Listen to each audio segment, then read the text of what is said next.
Hello and welcome to another episode of This Expat Life. And today I have a new guest and his name is Willem van Uijen. And Willem is a friend and business buddy of mine that I met here in The Hague. He's also a communications trainer, a consultant, a long-distance hiker and an entrepreneur. And he currently offers in Dutch a course on soft selling for advisors, and he also hosts in-person feedback workshops through which he enables better conversations wherever he goes. And besides working in the oil business, giving financial advice, working as a marketeer and manager, and fostering kids with disabilities, he also hiked over 3,000 kilometers on a single 5-month trip through Slovenia, Austria, Switzerland, France, and Italy. Oh my God. Welcome, Willem. Wow, thanks. Thanks so much. I'm really pleased to have you here. You are not an expat because I usually invite expats on the show, but I heard your story when you first told me that you hiked 5 months towards Italy. And I was just amazed. Yes. And I thought, I need to invite you because I'm sure you have so much to tell that is really useful for expats. And I think like living abroad is a very challenging experience, which will teach you a lot about yourself and the world. But hiking on your own for 5 months, I think will teach you even more. So can you maybe explain a little bit more how you got to that idea to hike to Italy? Sure. Yeah. I'm super excited to be here, by the way. So always love sharing stories, especially about my trip. So yeah, very happy to be here. It was 2020, about 2019. Actually, I decided to start a long distance hike. Well, to actually start planning on it.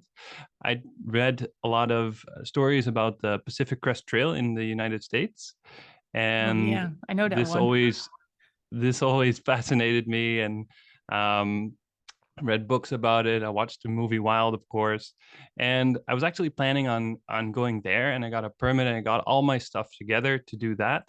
I was in a point in my life. I just gotten divorced. I was trying to figure out, who I was and what resonates with me and what's important to me. And one of these things, one of these dreams that just surfaced was going on such a long distance hike. So I thought, what better time than now to start planning? So that's what I did.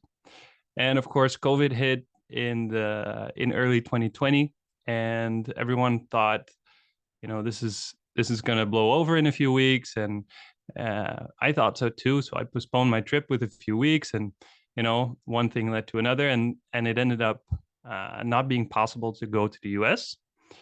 And I thought, shit, I packed my bag, I'm ready, I quit my job, I made every arrangement necessary to leave my life for 6 months, actually. And now it's not happening.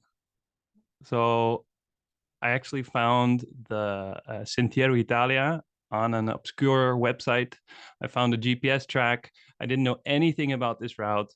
I didn't know where I was going. I didn't know how many people would be there. Turns out not so many. And I just went.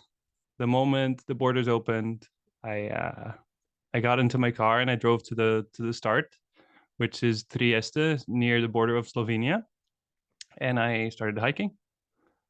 Wow, what a story. Before we dive into the hike, I already got triggered by what you said, or at least it resonated with me that you wanted to do something like you had this major life-changing event, your divorce, and this idea of hiking solo just popped into your head. And often like people ask us like, oh, what made you do this or that when it's a big life thing? And I recently thought about that with my own career move, and I told people like I just knew I had the coaching really pulled me, and I have a feeling it's the same with you with your hike. Am I correct? Yes. Yeah. And Yes. how? I didn't really Yeah. know. I didn't really know what I was going for exactly. I just knew in a way that I had to do it. I'd been thinking about it for years, and I thought, ah, I can't seem to let it go. So I Mhm. should do something about this. Yeah. So you were thinking about it for a couple of years already, and I know with these Yes. like voices that are telling you to go towards a goal or towards a path, in your case, a literal path, it's always really difficult somehow to really listen to them. I guess a few people are like, they do it instantly. They don't care what other people say, but the majority of us will tell themselves, or others will tell them, no, it's not a good idea. So was that the same in your case?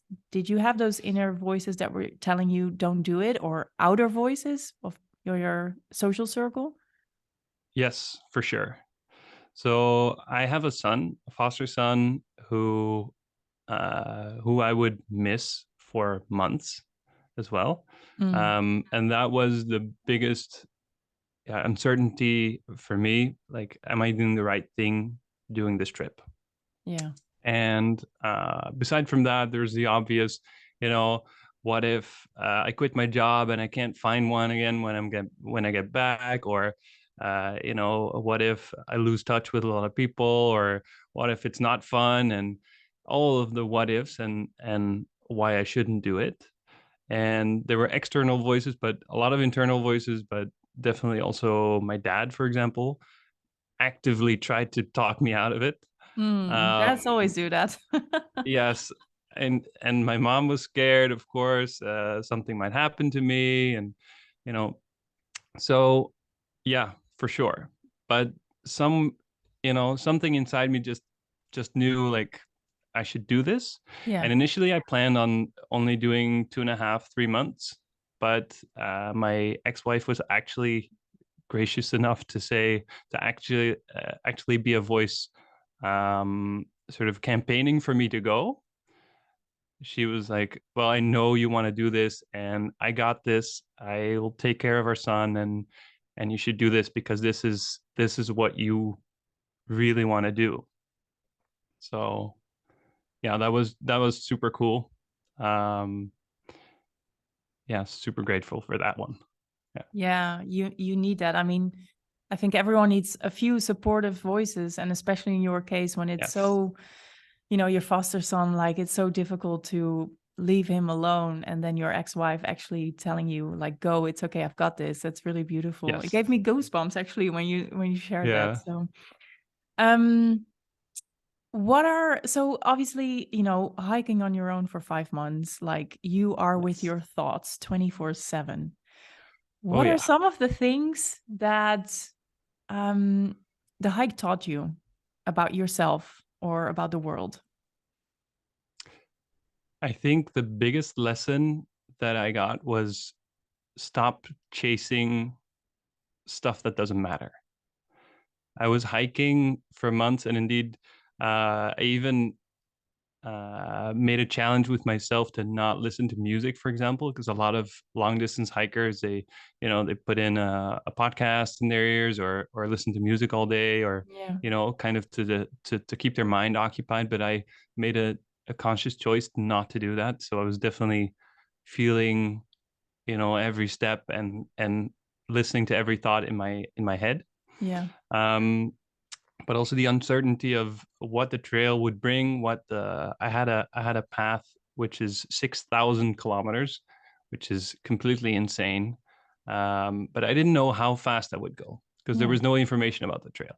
So at some point, it got into my mind. I started in Trieste, which is the northeast of Italy, and it goes through the Alps, and then all the way down Italy, down to Calabria, sort of the tip of the boot, and then it continues to Sicily and Sardinia.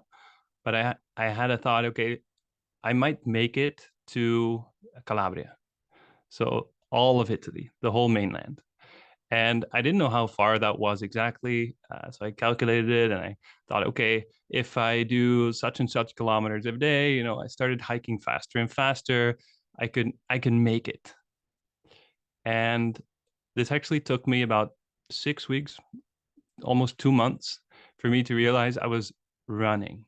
I was starting to add extra kilometers every day, going faster and faster, getting up at 6, stopping at like 9:30 at night, um, taking breaks for like 5 minutes to eat something, and then just continuing running down the trail, and not actually, slow down and enjoy the scenery. And I was thinking, um, this is going to cause delays, right? If something would happen, I would end up in a small town and the store would be closed.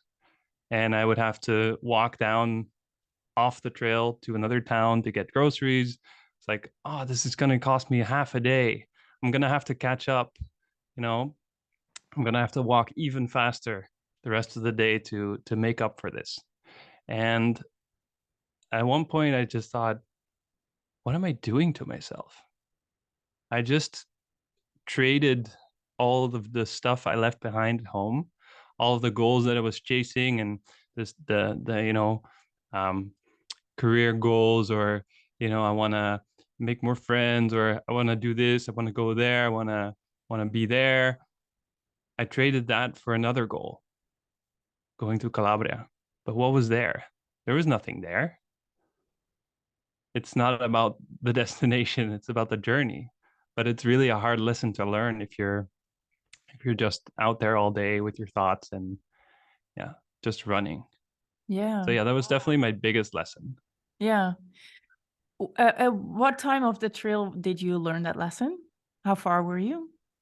Ooh, I think I was about I think almost 2,000 kilometers in, well, Oh, wow. 1,500 maybe. Yeah, Yeah. So over halfway. yeah, Halfway. yeah, Yeah. pretty much. Yeah, pretty much halfway, I think. Yeah. Yeah. And what changed for you when you were finally able to let that goal go and you could enjoy the journey more? Well, at first, I had a full-blown existential crisis. I was thinking, okay, but if I'm not going there, where am I going? And does any of this matter? I've proved to myself that I can do this. Who do I need to show that I can, run around mountains and hike all day? And I've proven that to myself. This comes easy now because my body was getting used to it. My mind was getting used to just making long days and doing the same thing over and over again and sticking with it. But I thought, why would I, if I'm not going to Calabria, why would I even take a single another step? So I sat on a rock and I still feel it right now as I'm telling you this. I sat on a rock for about 5 hours, I think, on the side of the trail somewhere in Switzerland. And I just waited. I just thought, I don't want to go. I don't want to walk a single step. There's no point.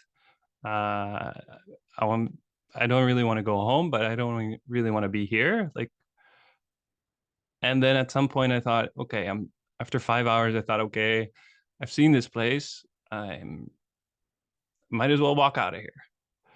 And before I knew it, I found myself in the next town and walking into the grocery store and getting supplies for the next 2 days. And it wasn't even a super conscious move, but I realized, oh, okay, I'm not done, I guess.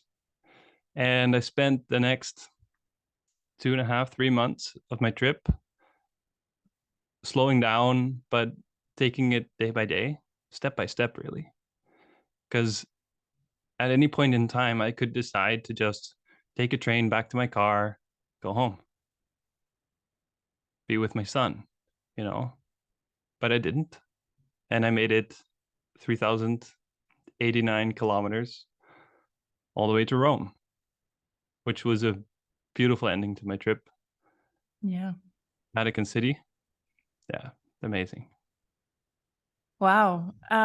It almost sounds like you had a crisis that so many of us have in our lives. At some point we reach an Mm, age where a lot of bad things happen, or we just meet a lot of resistance in life. And mm, you start to wonder, like, oh, what for what, or whom am I doing it all for? What am I chasing? Who am I really? And some of us, yes. like or most of us at that time, I think we just break a little bit. Like we pause, we stop, and we cannot move anymore. And it takes some time, I really think, to slow down, to Yes. turn inwards, to then move forward and go on our own path again. And it just sounds like you had all of that in like a miniature version, although at the time I'm Oh, sure it yeah. felt really big. Um, but I thought it was such a nice metaphor for life also. Yeah, it really is. It really is. And I think, I mean, this was definitely sort of a breaking point on my trip. But I think after that, after I was aware of this process and having to decide for every step forward to actually take it, there were a lot of these moments, a lot of these miniature moments. Sometimes every day, sometimes every hour, sometimes every minute. I had to go through a little crisis of thinking, what am I doing? What does this mean? Why am I here? What does anything mean? Who am I? Um, but the thing is, I got used to it as well. So Mm. the longer you're in it, the more, at least with me, the more my mind went quiet. Yeah. And I was like, oh yeah, I've been here before. I've had these thoughts. And yeah, they're there. It's okay. I can just keep walking and just accept this is what I'm doing right now. And it doesn't have to be great. It doesn't have to be bad. It doesn't have to be anything. It just is. It almost sounds like you were 5 months in a monastery or something and had like a monk life where Yeah. it's very similar, you learn to disassociate Yes. from your thoughts, like you accept your thoughts and they're there, but they're not you. It sounds like you were doing that as well during your trip. What are Yeah. It was, some of the things that you still take with you in your daily life back home? And you said like you had these miniature moments every day, sometimes every mm, hour, every minute. Like I can yes. imagine, well, I'm projecting a little bit, but I can imagine that coming home again might feel a bit like, what is this life here? Like it's boring or it's too full of clutter and noise. How did you deal with coming back home, being in such a different environment anymore? Again, sorry. And how do you take the lessons that you learned on the trail with you in your daily Mm. life now? So it definitely felt like as much a journey inward as it was a journey walking in nature. So yeah, spot on. Um, I was really looking forward actually to going home. By the time I got to Rome, I actually booked 4 days in Rome because I thought, I'll relax. I'll have a booked an Airbnb and walk around the city, adjust a little bit, go back to sort of civilian life within society, having showers every day and stuff like that. But because sometimes I didn't shower for like 2 or 3 weeks, I stank. It was horrible. Um, but I was really looking forward to not only seeing my son again, of course, but to just be home and cook really because I love cooking and I didn't really get to cook. I had one pot and just simple things like that. I was looking forward to. It did take some time. Luckily, I had some savings left when I got back to, not immediately start working again. So that was definitely a good move because yeah, it takes a lot of time to just adjust back to daily life. Um, so yeah, that was very good. What I took with me was that sense of peace, I guess, and I can still go back to it now. Like, what does this all mean? Yeah, it doesn't have to mean anything. I don't have to, you know, associate with my thoughts as much. And yeah, a sense of I can do things as well. As long as I keep taking one step, I'll get there. And it sounds like the cliche everyone knows that even the biggest journey starts with a single step, but it really, really is true. Yeah, I can attest to that.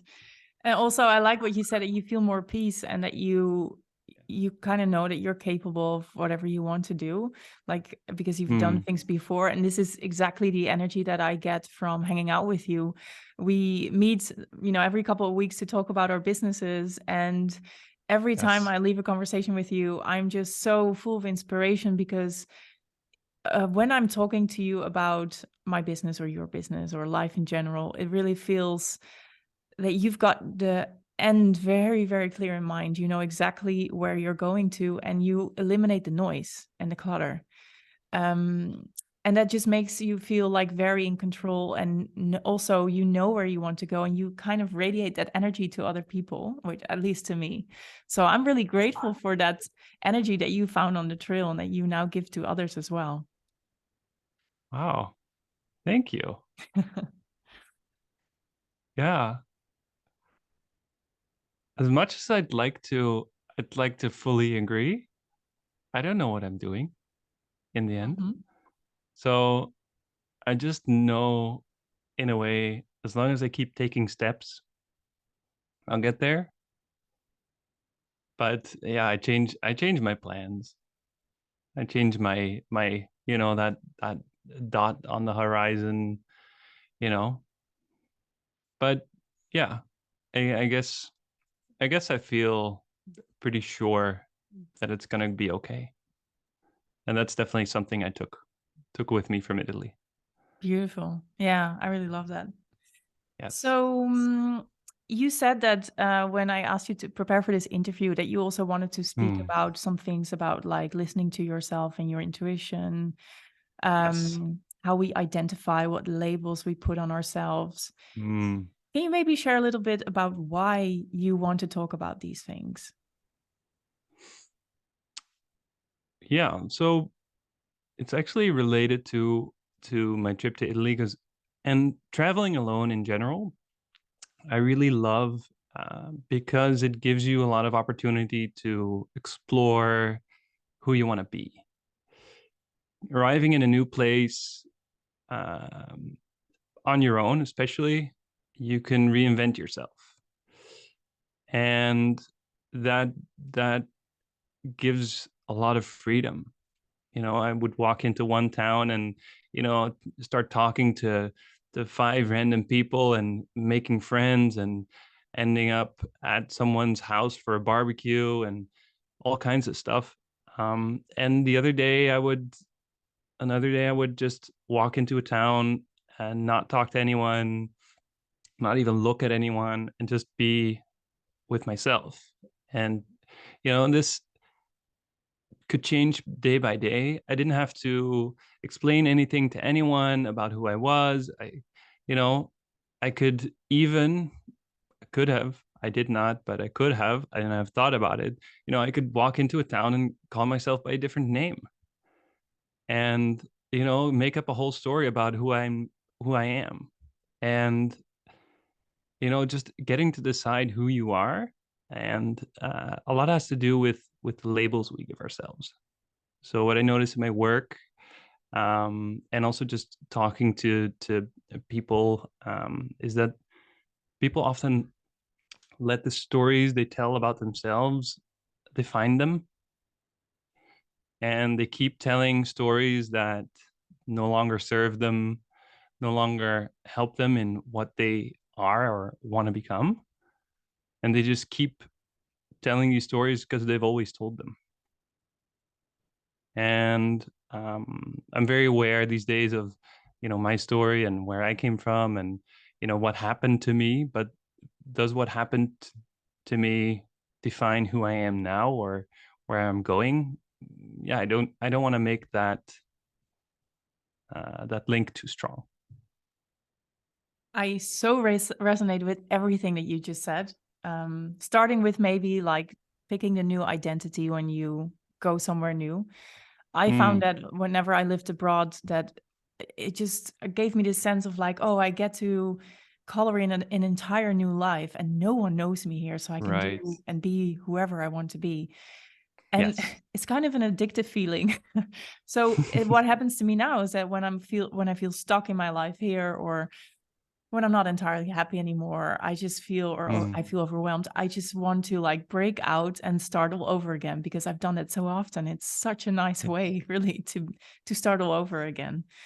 Yes. Don't you feel sometimes the same way, or don't you long back for the thrill to be whoever you wanted to be? I definitely consciously make a choice to you know check in with myself to to explore, okay, am I where I really want to be? And I don't really feel like I want to go back to the trail and do another hike, which a lot of people do who have long distance hikes. And but I feel like I've done that, and 3,000 kilometers is kind of a lot. I still feel my legs hurting, still feel the blisters on my feet, and it's been years ago. So yeah, um, not necessarily that, but definitely the feeling it brings of starting something new, starting a new life, starting a new job, or making new friends, and sort of reinventing yourself. That's definitely something I do constantly almost. So yeah, would definitely recommend everyone to do that. And it really helps to change your environment sometimes, Yes. to really step back and take a trip, especially take a trip by yourself. I'd Yep. actually never done that before going on my hike, which was a bit of a strange realization when I got there. I was like, oh yeah, I've never traveled on my own. How do people do this? And Yeah. I'm doing this for 6 months, like, or ended up being 5, but I Yeah. was planning on 6. So yeah, it was crazy. Yeah, I totally agree with that. Like, it really helps sometimes to change your environment, especially if you feel stuck or Yes. if you want to adopt a new story about yourself. Yes. Go somewhere new that it inspires you or that triggers you Yeah. to think new things and to do new things. You actively need to change your environment if you, Yes. well, it helps to change your environment if you want to be someone else. And having a Yeah. little trip by yourself is definitely like an inspiration booster, I'd say. Yeah, I really like this Yes. tip. And then the stories that we tell ourselves, again, something that I Mm. really resonate with, or it really resonates with me, I have to say. Yes. Um, we are all stuck in stories. Stories help Yeah. us to make sense of what's going on inside of us or outside of us or in the Of world. course. But you're right, sometimes stories, they don't serve us anymore. They've served us for a very Mm. long time. Maybe some things that happened to you in your childhood that made you who you are as an Yes. adolescent or as an adult. But at some point, the stories start to like, it just starts to feel a bit tight, like jeans you don't fit properly anymore, Yes. you know? And it's Oh time yeah. for a new story. But most of us aren't really aware of our stories. So I'm really glad that you're bringing this up because I noticed it myself as well when I came back from Brazil to the Netherlands. A lot of bad things happened at that point in my life. And a year later, I still found myself in that story of like, oh, I got home and this and this and this happened. Mm. And until I realized this story doesn't serve me anymore. Like, it's not who I want to be. It's not the energy I want to bring to this world. It's time for a new story. And I actively had to remind myself of it. So I wasn't telling the story to myself, but also to others, because I noticed I kind of was falling back into that story all the time. So what really helps is to really become super mindful of what you're saying to yourself and to others, Yes. and to very purposefully change your words into a new story and to Yes. re-identify or start identifying with that new story. So, long introduction for a question. What is a story what is your new story? What is the story you're bringing out to this world now? Yeah, I think the thing I'm trying to do now is to tell less stories, actually. To, tell people what I'm doing or what I'm thinking, but I try to really actively catch myself when I say, I am an entrepreneur, because that's an identity that I've adopted. I am just me. I run a business. I, I do things, but I am not those things.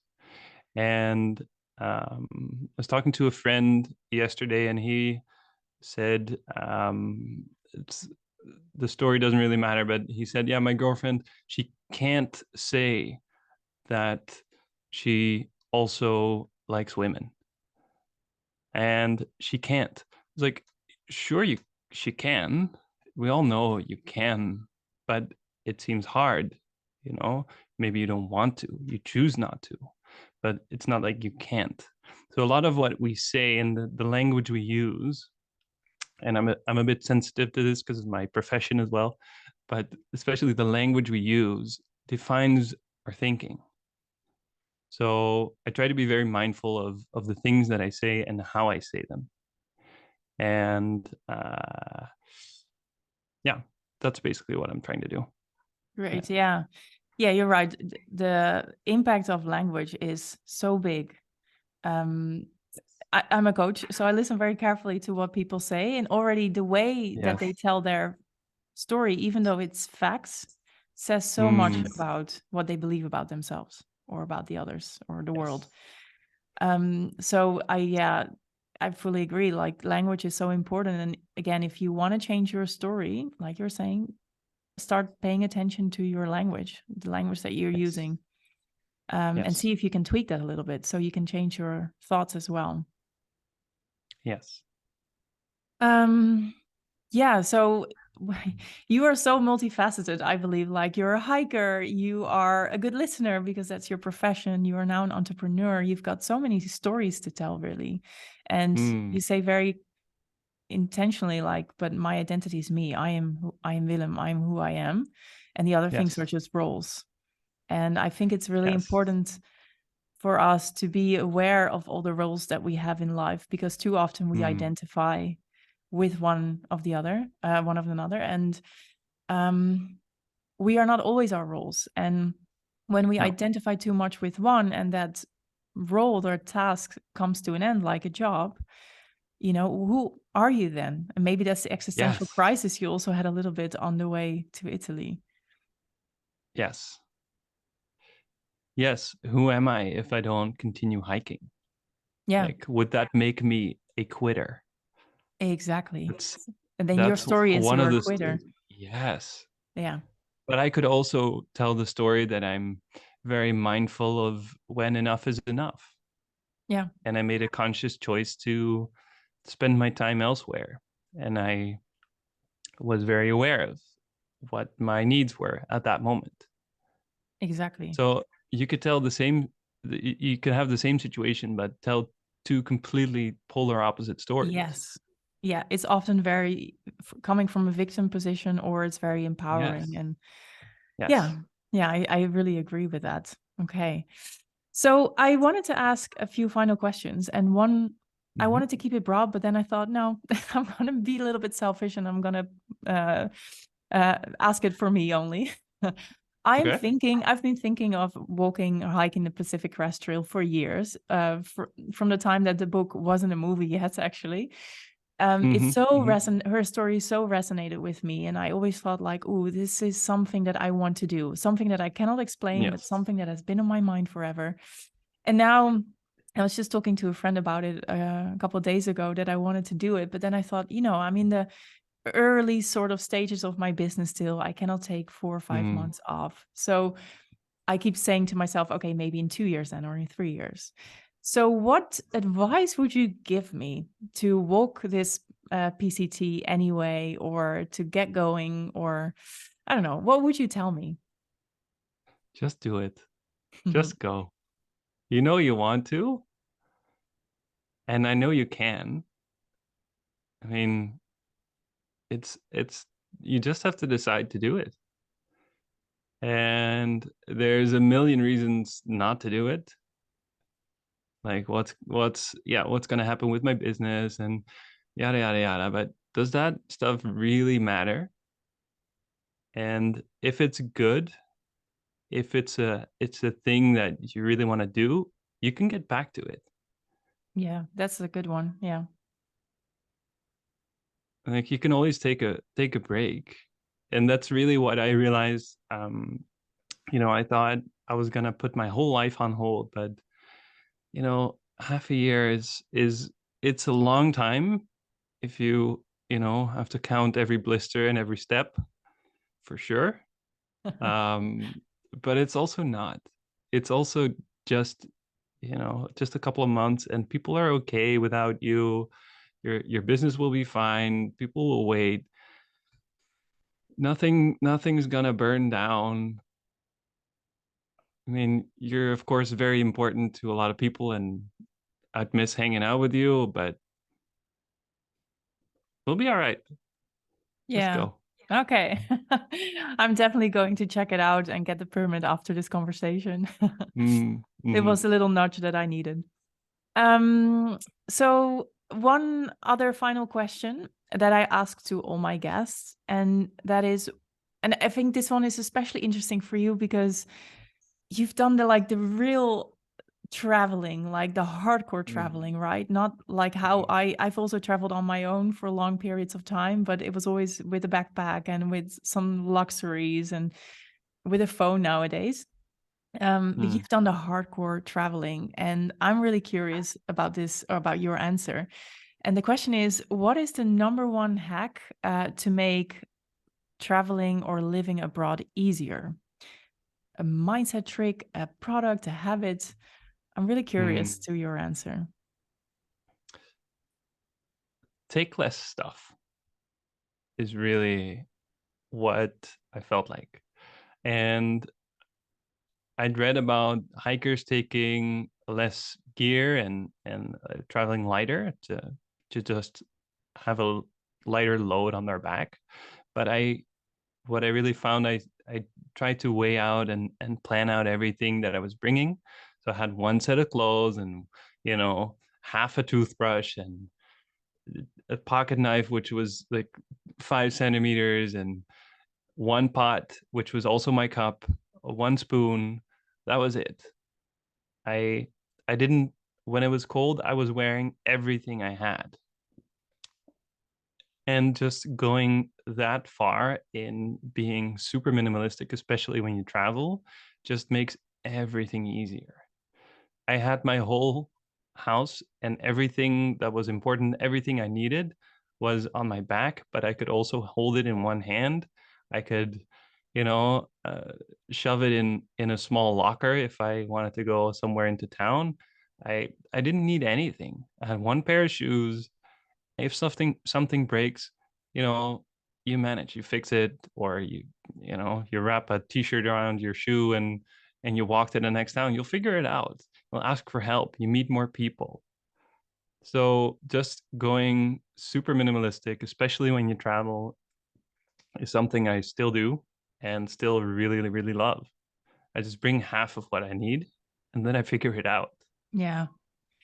This is an advice I also needed to hear. I'm definitely not a light packer, but like you say that you could like your whole house you could fit like in a locker.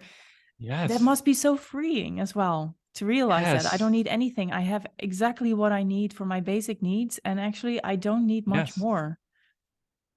Exactly. And I met a few hikers who went, there's a lot of huts in Italy, of course, in the mountains, in the Alps, in the other countries as well, where you can, spend the night for, I don't know, a couple of euros. And actually, some of them are quite expensive. Um, but I had a tent, I had a hammock actually, and I could just sleep pretty much everywhere.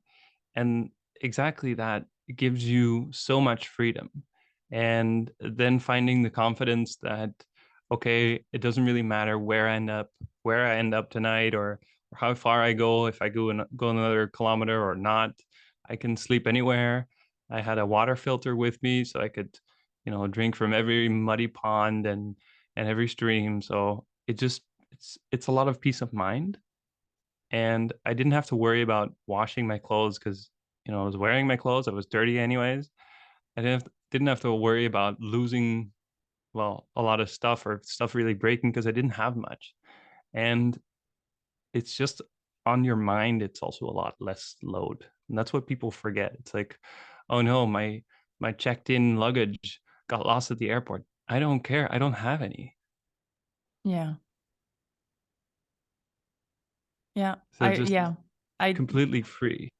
Yes. It is. And I was just quiet for a little bit because I thought, oh, that's another beautiful metaphor of life. Like sometimes we bring along so much luggage with us that doesn't Yes. serve us anymore, but Yes. we take it with us. And why? Like Yes. sometimes it's good to let things Right. go, and it's physical luggage or clutter, but it's also really mental and emotional clutter. So yeah, I like Precisely. this one too.